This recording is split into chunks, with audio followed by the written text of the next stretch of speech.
Helpless and homeless, for years they've been arriving on foot, mostly from Sudan and Eritrea. But the so-called Promised Land greeted them with this controversial detention center in the southern Negev desert. Now, the Israeli government says it's closing it down, and African migrants have until March to decide between deportation or prison.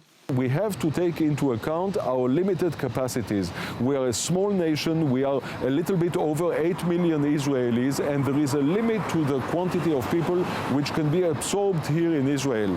Tesfaji Askedam arrived here 5 years ago from Eritrea.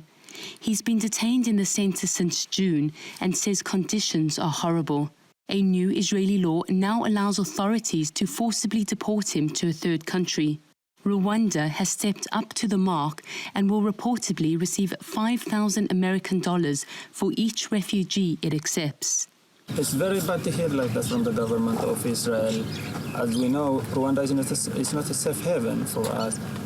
I escaped from such kind of situation. According to the Israeli government figures, there are more than 38,000 African migrants in Israel. Most enter through the porous border with Egypt, but many die along the way. But for those African refugees who do make it to Israel, many end up here in South Tel Aviv. It's an impoverished area known for drugs, prostitution and crime. And yet, for many of these asylum seekers, it's much better than the reality they've left behind.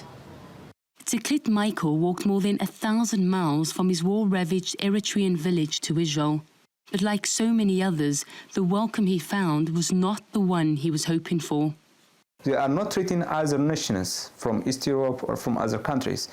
They are rejecting and deporting Africans. It is completely hate and racism. What to do with these refugees is dividing the country. Some Israelis insist they're a burden, while others argue Israel has a moral obligation to look after them. For the migrants themselves, they're in a no-win situation, afraid to return home, but unsure of where to go next. Hayley Slier, TRT World, Tel Aviv.